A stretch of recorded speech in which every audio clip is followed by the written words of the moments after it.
नमस्कार, स्वागत है आप सबका हिंद भारत में। मैं हूं आपके साथ आयुषी। साल 2020 ये एक ऐसा साल रहा जहां सिर्फ कोरोना ने ही रिकॉर्ड नहीं बनाया, बल्कि भारत के प्रधानमंत्री नरेंद्र मोदी, वैक्सीन और पीपी किट ने भी इतिहास रच दिया। महामारी के शुरुआती महीनों में भारत ने चीन से ज्यादा पीपी किट बनाकर दुनिया को ये जता दिया कि वो इस पैंडेमिक के समय भी कितना सक्षम है। साथ ही भारत ने स्वदेशी वैक्सीन भी बनाई। इसी के साथ हमारे भारत के प्रधानमंत्री गैर कांग्रेसी होने के बावजूद सबसे लंबे समय तक अपने पद पे बैठे रहने वाले प्रधानमंत्री भी बनने वाले हैं। इतना ही नहीं, हॉकी टीम की कप्तान रानी रामपाल को एथलीट ऑफ द ईयर के अवार्ड से नवाजा गया। वहीं हरीश साल्वे ब्रिटेन की महारानी के सलाहकार नियुक्त हुए। भारत से बच्चों की मौत का बोझ भी घटा। आइए जानते हैं कौन सी ऐसी चीजें थी जिसने 2020 को इन सब चुनौतियों के बीच भी बना दिया खास। फरवरी 2020 में आई वर्ल्ड पॉपुलेशन रिव्यू की रिपोर्ट के मुताबिक ब्रिटेन और फ्रांस को पीछे छोड़ते हुए भारत दुनिया की 5वीं सबसे बड़ी अर्थव्यवस्था बन गया। भारत की जीडीपी $2.94 ट्रिलियन रही। ब्रिटेन में ये आंकड़ा $2.83 ट्रिलियन और फ्रांस में $2.71 ट्रिलियन था।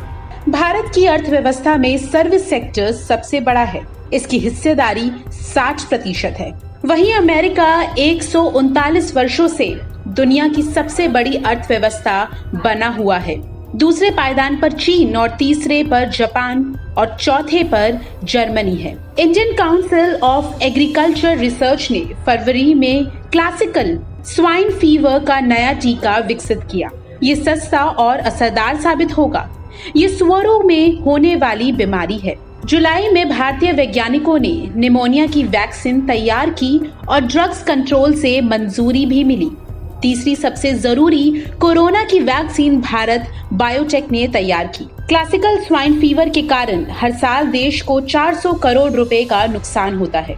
2019 से सुअरों की आबादी घटी है। दुनिया भर में निमोनिया के जितने मामले सामने आते हैं, उसमें से 23% भारत में होते हैं। इनमें से 14 से 30% मामलों में मौत हो जाती है। देश में कोरोना के रोज हजारों केस अभी भी सामने आ रहे हैं। भारत सरकार की अग्रकर रिसर्च इंस्टीट्यूट यानी ARI पुणे के वैज्ञानिकों ने मार्च में गेहूं की खास किस्म विकसित की। इसमें 14.7% तक ज्यादा प्रोटीन है। इस किस्म का नाम MCS 4028 है। ये सेमी ड्राफ्ट किस्म है। इसकी फसल 102 दिनों में तैयार हो जाती है। कुपोषण मिटाने के लिए गेहूं की इस किस्म को यूनिसेफ ने विजन 2022 कार्यक्रम के तहत डेवलप किया गया है। विजन 2022 प्रोग्राम के जरिए ग्रामीण क्षेत्रों में कुपोषण खत्म करने का लक्ष्य रखा गया है। ग्लोबल हंगर इंडेक्स 2020 के मुताबिक भारत की 14% आबादी अल्पपोषित है। इस वजह से बच्चों में बौनेपन की दर 37.4% है। भारत चीन के बाद सबसे ज्यादा पीपी किट बनाने वाला देश बन गया है। महामारी के शुरुआती 2 महीनों में ये रिकॉर्ड बना। मार्च से दिसंबर तक देश में 7 करोड़ पीपी किट और 15 करोड़ N95 मास्क बन चुके हैं। भारत अब तक 2 करोड़ पीपी किट और 4 करोड़ मास्क एक्सपोर्ट भी कर चुका है।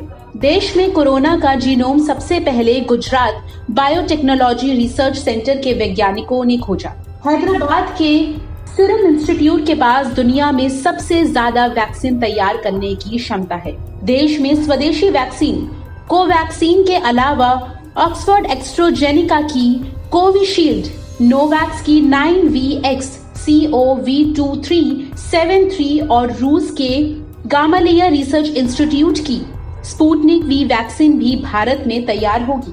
भारत में कोरोना की 3 वैक्सीन के लिए इमरजेंसी अप्रूवल मांगा गया है। इसमें कोविशील्ड, कोवैक्सीन और अमेरिका कंपनी फाइजर की BNT162b2 वैक्सीन शामिल है।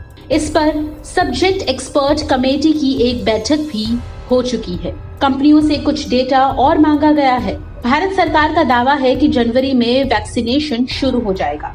सितंबर में जारी संयुक्त राष्ट्र की रिपोर्ट के मुताबिक 1990 से लेकर 2019 के बीच भारत में बाल मृत्यु दर घटी है। 1990 में मौत का आंकड़ा 1.25 करोड़ था, जो 2019 में घटकर 52 लाख रह गया। दुनिया में जिन बच्चों की मौत हुई उनमें से 1/3 भारत और नाइजीरिया के थे।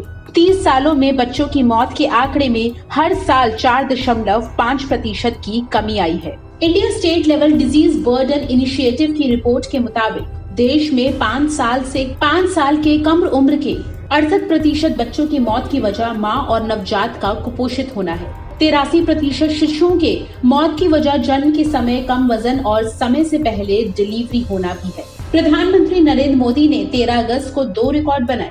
पहला, देश में सबसे लंबे समय तक शासन करने वाले पहले गैर कांग्रेसी प्रधानमंत्री। दूसरा, अटल जी अपने तीनों कार्यकाल में कुल 2272 दिन प्रधानमंत्री रहे। पीएम मोदी ने इनका रिकॉर्ड भी तोड़ा। सबसे लंबे समय तक पीएम रहने के मामले में नेहरू के बाद दूसरे नंबर पर है इंदिरा गांधी। इंदिरा 2 बार में कुल 15 साल 11 महीने और 17 दिन प्रधानमंत्री रही। तीसरे नंबर पर है मनमोहन सिंह। मनमोहन जी 10 साल 4 दिन तक प्रधानमंत्री रहे। पीएम मोदी अपना कार्यकाल पूरा करने पर मनमोहन सिंह का रिकॉर्ड तोड़ देंगे। चंद्रयान 2 ने अगस्त में चंद्रमा के गड्ढे की तस्वीर खींची। इसका नाम भारतीय स्पेस प्रोग्राम के जनक विक्रम साराभाई के नाम पर रखा गया। इसी साल उनका जन्म शताब्दी वर्ष मनाया गया। चंद्रयान 2 ने चांद की कक्षा में 1 साल पूरे कर लिए। यान चांद के 4400 से अधिक चक्कर लगा चुका है। इसे 22 जुलाई 2019 को छोड़ा गया था और 20 अगस्त को चंद्रमा की कक्षा में पहुंचाया गया। इसरो के मुताबिक चंद्रयान 2 में इतना ईंधन है कि ये अगले 7 साल तक चंद्रमा के चक्कर काट सकता है। इसके ऑर्बिटर में हाईटेक कैमरे लगे होने के कारण ये चांद से जानकारी जुटाकर भेज सकता है। मिशन का लक्ष्य चांद की निचली सतह पर पानी की मौजूदगी को पता लगाना भी है। जनरल बिपिन रावत ने 1 जनवरी को देश के पहले चीफ ऑफ डिफेंस स्टाफ का पद संभाला। इससे पहले वे थल सेना के प्रमुख थे। इनका ओहदा 4 स्टार जनरल का है। जनरल बिपिन रावत का जन्म 16 मार्च 1958 को हुआ। अभी वे 61 साल के हैं। 2023 में 65 साल के होंगे। इस लिहाज से उनके पास CDS पद पर रहने के लिए कम से कम 3 साल का समय है।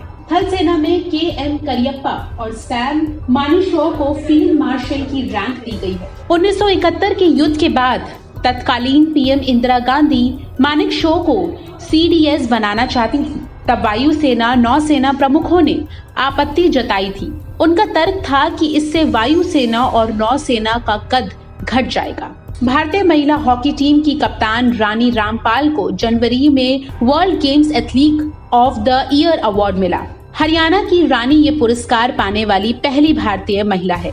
इस अवार्ड के लिए जनता वोट करती है।